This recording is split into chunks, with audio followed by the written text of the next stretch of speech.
Thank you very much for being a good sport. Now, I wanted to speak to you about some of your academic work. Yeah. And I know you've been at a number of different universities in Australia. Now, as mentioned before, currently at Bond University.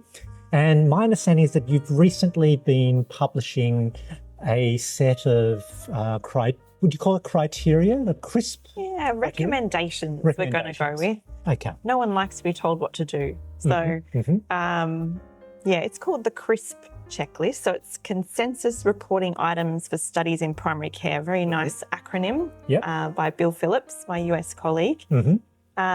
And that really started because we're looking at how we can enhance the reporting of primary care research. So often, we write our papers as a researcher, but it doesn't really give the reader what they need in terms of understanding what you've done, but also really importantly, the context of primary care and where the research was done.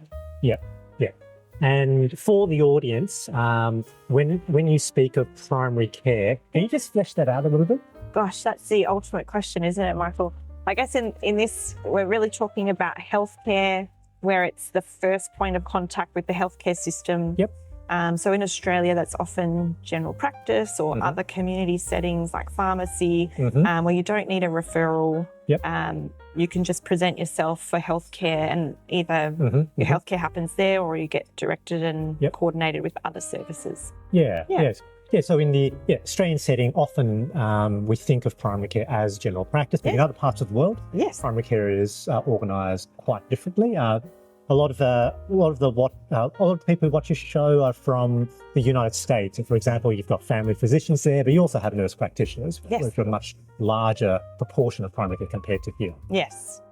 But growing numbers of nurse practitioners in Australia for sure. But we're lucky in Australia in that we do have, in principle anyway, universal access to healthcare and our Medicare system that does help people to access care. Now, with research in the primary care setting, what makes it different to other healthcare settings? Let's say particularly hospital settings where we might want to have something like a checklist so that the reader knows, is able to understand the study in its full context. So it's really interesting. There's actually a huge amount of work to get to the checklist. You kind of look at this checklist, but it was 5 years worth of research because we were asking researchers plus clinicians and patients, when you're looking at research, what do you want from it? The biggest piece that was missing was that often, someone might do a research project in, say, a hospital setting, but then trying to apply it in primary care, or even the other way, it's done in primary care, but it doesn't take into account things like, lots of patients have more than one health condition, that, it's not a first meeting of a provider. You've known the provider a really long time. There might be a team of people available to be part of your care. Often in research, we really like things to be maybe a bit more like chess, where it's very clinical, black and white, and defined, whereas primary care is often not like that. It's a bit messy. People don't fit in neat boxes with their health conditions, and we have to have research that reflects that in a better way.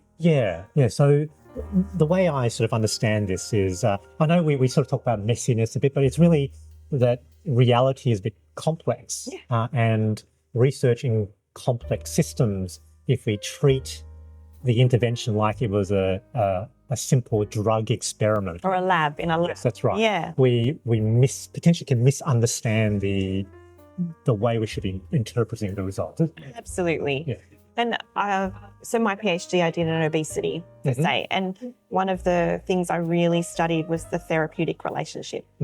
So often if you're doing, say, a lab-based trial or even a trial in a hospital setting, you might not see the same kind of mechanisms that we do in primary care. So we know that if you have a trusted provider that you've known for a time, that they know your story and who you are, you actually have better health outcomes. Yes. And that kind of thing is becoming more captured in the data. But like our checklist for the primary care research reporting, therapeutic relationship is a really important part of that.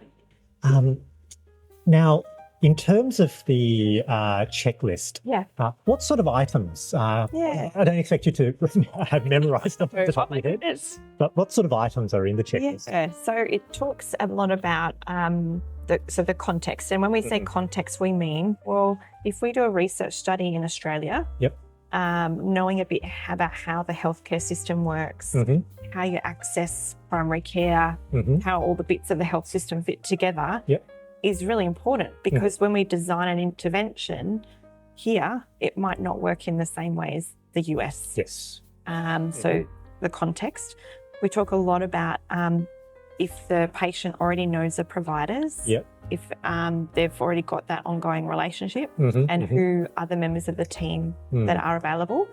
Really good descriptions of the team. The whole project started actually with Bill Phillips and I had a conversation at NAPCRAG, which is another big conference in North America, and we were both trying to do a review, and the description of the providers in the studies was not really great. They just said, primary care providers. But that could have been someone with, a layperson with 6 weeks training versus a nurse practitioner versus a pharmacist versus a doctor. And if you don't know who's part of the intervention, when you try and take that person's research and put it in your own setting, you can't build it in the same way because you don't know what they did. What else is in the checklist? So it really focuses in on patient and healthcare consumer voice and what are important outcomes for them. So when you've chosen your outcomes in your study, is it an outcome that's been used before in primary care and validated? And is it an outcome that patients have said is important for them? And then translation and thinking about what that looks like in other settings. The other one I really like in there actually is thinking is around multimorbidity and whether the research takes into account that people have more than one condition, either in the way it's set up or the way that findings are interpreted. So that just certainly has some implication about, I suppose, the transferability. So if the study is based on a population with index conditions, say, but they only have that index condition, where in reality, people actually might have more than, well, that condition will commonly co-occur with other things, then the people who only have the condition and nothing else may not actually be very representative of who you might see day to day in practice. Exactly. And a lot of the time, researchers, we like to have things neat and sharp and nicely defined. And so it is rarer to see studies that take that multimorbidity into account. It's a, I'm sure this is a philosophical discussion we have in research methods where there's a challenge behind being identify causal things, which you need to control as many things as possible. But in doing that very often in health systems, yes, you demonstrate one thing causes another thing, but it's not relevant at all in actual clinical practice. Absolutely. Nailed it on the head there. And I think that the CRISP initiative is actually trying to make us think about primary care methods and primary care research in a much bigger way, because it is a very special and unique specialty. And sometimes just doing the methods and the way of research done in other, more lab-based, more clinical, more pharmacological studies is not what our area of research needs. Now, I've spoken to you about this previously, Liz, that you've written one of my favourite methodological papers. Actually, probably is my favourite methodological papers on critical realism, which I think was published, was it in Family Practice? Family Practice, the Oxford University Family Practice. Critical realism is I suppose it's a research paradigm, a way of seeing how to understand reality. Would you be able to talk a little bit about what critical realism is? And there's a great analogy in that paper, which I think might have a little bit of relevance with your CRISP checklist. So you're really testing me now, Michael, and I know there are lots of people who I would say are more highly qualified than me. So I hope I don't mince my words and make them all cranky, because you know how researchers can be. But I wrote that paper with Professor Alex Clark, who's now the current president at the University of Athabasca. So, and I was lucky to spend some time in Canada for my PhD, and I went to a workshop that he delivered on critical realism. Yeah. And I remember my mind being absolutely just like blown at that workshop with thinking about reality and what is reality. Yeah. And definitely as doctors and, you know, biomedically minded people, we're really trained to think very black and white. You know, there's one right answer. And critical realism says there is a reality, but that we will all have a different perspective of looking at that reality, and you'll never actually be able to know what is truly true, because you can only see what you can see. Yes. It's too philosophical there. I'm not sure. What do you think, Michael? Yeah, no, my understanding of critical realism, which has also been known, I think, as scientific realism, is ontological reality. So that there is such a thing as a real world, and this real world is mind independent. It doesn't depend on human observers, and so there's something. The stuff is there. Yes. But potentially we take a critical approach to epistemology. So in terms of how we as the would-be knower engages with reality is flawed and biased. It's filtered through our conscious minds, and we each only have a certain perspective of that. But that doesn't deny the existence of the real world. But it's still there. That's right. But we only have a flawed understanding of it through our senses and our understanding. Yes. You put it much more eloquently than I did, Michael. Are you thinking about the Mr. Tickle? Mr. Tickle analogy. So that's Alex's analogy, and we wrote that paper together. I said, look, analogy is just perfect, and it really needs to be written down somewhere. We put it in the paper, and you generously allowed it to go in that paper. So, Mr. Tickle's one of the Mr. Men characters. He's got big, long, loopy arms, and he makes people happy by tickling them. So he goes around tickling people. Yeah. And Alex tells the story that, if we took Mr. Tickle and popped him at a bus stop in everyday suburban Australia, and he just started randomly tickling people waiting at the bus stop, would that be an effective intervention? Would he make people feel happy and joyful? Probably not. Yes. Is he'd probably be arrested and carted off to who knows where, poor Mr. Tickle. And so it's talking about that, you can take your intervention, which is Mr. Tickle, but if he's not in the right context, such as a bus stop, instead of being in Mr. Men land or wherever they all live, then he can actually do harm and have really poor outcomes. And so if we think about interventions as just this very, defined thing that it doesn't matter where it is, then we kind of miss the whole point. And it's actually, I think that's a really important thing to think about in primary care. Yeah. Because certainly there is, because I work in some health services research, that it is very natural for people to place the power within the program. So in this health setting, maybe in Western Australia or in Queensland, they did this. Notionally, this is what the program looks like. There's these people who work in it, and we made some sort of intervention that we've described to patients, and we got this effect. And the belief that you can transplant that to a different health service and expect the same result without understanding the context. Absolutely. And we sometimes miss the active ingredients, where it was something about that particular community and the relationships with the providers, sometimes even something about the provider themselves. Yep. And so that's not directly transferable. Yeah, yeah. And I'm trying to sort of cast my mind back towards sort of integrated care types of terminology. They talk about, rather than think of the intervention like a drug as in power in and of itself, you need to understand the context, you need to understand what the potential efficacious mechanisms actually are. Yes. And the relationship between the two with the outcomes. That's right. Yeah, so you like thinking about then realist evaluation is probably the most well-known method. context, mechanism and outcomes. And I like to do lots of different thinking around, what is the context and what is the mechanism? Because sometimes it can be really hard to unpack the two when we're looking at what's happening in a setting.